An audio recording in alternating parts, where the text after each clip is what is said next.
संविधान हत्या दिवस, कल से हम लोग हर जगह ये सुन रहे हैं, बहुत सारे आर्टिकल्स इस पे पब्लिश हो रहे हैं अबाउट संविधान हत्या दिवस। क्या है ये संविधान हत्या दिवस, इसके बारे में आज हम चर्चा करने वाले हैं कि एग्जैक्टली ये क्या है और ऐसा क्या है कि अपोजिशन इतनी भड़की हुई है। एनडीए के सभी लीडर्स इसको हेल कर रहे हैं। प्रधानमंत्री मोदी जी ने ट्वीट करी है, हमारे एजुकेशन मिनिस्टर, हमारे डिफेंस मिनिस्टर अमित शाह जी, सभी लोग इसको लेकर के ट्वीट कर रहे हैं। ठीक है, बहुत सारे लोग के ट्वीट हैं, वो आप लोग देख सकते हो बहुत सारे आर्टिकल्स में। हम बेसिकली डिस्कस करेंगे कि आखिर में 25 जून को संविधान हत्या दिवस क्यों ऑब्जर्व किया जाएगा, 25 जून को क्या हुआ था। तो जरा हम लोग इस पे गौर फरमाते हैं, क्या है ये। तो बेटा बेसिकली क्या है कि 25 जून को क्या होता है। 25 जून को जो है इमरजेंसी लागू की गई थी। बहुत लोग कहते हैं कि इसको भारत के इतिहास में ब्लैक डे से जाना जाएगा, या इसको जानना चाहिए, है ना। और एनडीए गवर्नमेंट का कहना है कि लोगों को इसके बारे में पता होना चाहिए कि एग्जैक्टली उस दिन हुआ क्या था, किस तरह से हमारे डेमोक्रेसी की जो भी आन बान शान है, हमारा जो भारत है, हमारा जो कॉन्स्टिट्यूशन है, किस तरह से हमारे फंडामेंटल राइट्स को, हमारे बहुत सारे अधिकारों को कुचल दिया गया था। ठीक है, अगर हम बात करते हैं नेशनल इमरजेंसी या इमरजेंसी की, बेसिकली क्या है ना, जब हमारा कॉन्स्टिट्यूशन फ्रेम किया गया था, बहुत सारी कंट्रीज की कॉन्स्टिट्यूशन से बहुत कुछ लिया गया था। इसमें जर्मनी से इमरजेंसी वाला पार्ट लिया गया था। अब हमारा जो संविधान है, इसके पार्ट 18 आर्टिकल 352 से 360 में इमरजेंसी के बारे में लिखा हुआ है। 352 में नेशनल इमरजेंसी, 356 में स्टेट इमरजेंसी, 360 में फाइनेंशियल इमरजेंसी। तो बेसिकली ये 3 इमरजेंसीज होते हैं।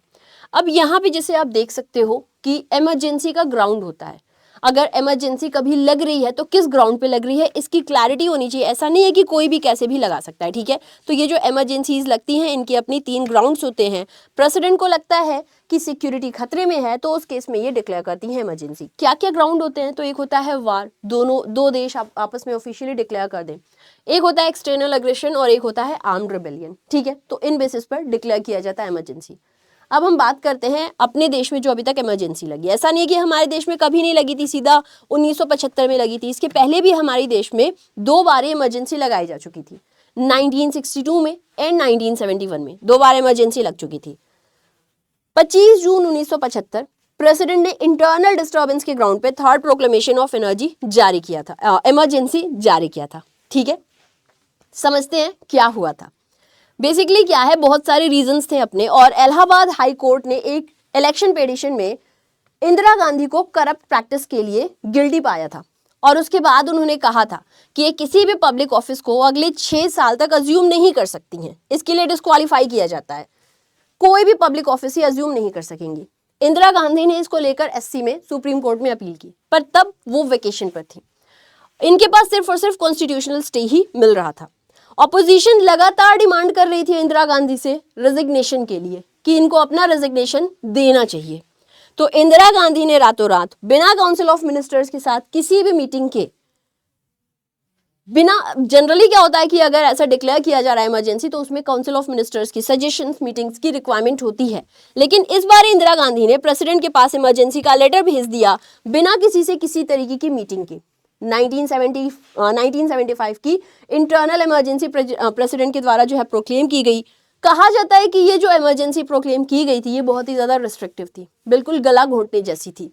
इसमें बहुत तरीके के रिस्ट्रिक्शंस लगाए गए थे और ये बहुत ही ज़्यादा दबाव बनाने वाली थी। कॉन्स्टिट्यूशन में अमेंडमेंट किए गए, फंडामेंटल राइट्स को सस्पेंड कर दिया गया, मास अरेस्ट किया गया, प्रेस की कोई फ्रीडम नहीं रह गई, प्रेस गवर्नमेंट के अगेंस्ट कुछ बोल ही नहीं सकता था। बहुत ही बुरा और बहुत ही ज़्यादा दबाव बनाने वाला था। तो अभी फिलहाल में एनडीए सरकार का कहना है कि लोगों को खबर होनी चाहिए कि एग्जैक्टली ये क्या हुआ था और किस तरह से हमारे कॉन्स्टिट्यूशन का गला घोटा जा रहा था। तो मैंने आपके साथ में शेयर करी जो भी इंपॉर्टेंट थी, बिकॉज ये सारे पार्ट्स हमारे एग्जामिनेशन के लिए इंपॉर्टेंट हैं। तो ये हमारे लिए जानना ज़रूरी चाहिए, कौन सी पार्ट में, कौन सी आर्टिकल में, कब कब हुआ था, ये हमारे लिए जानना ज़रूरी है।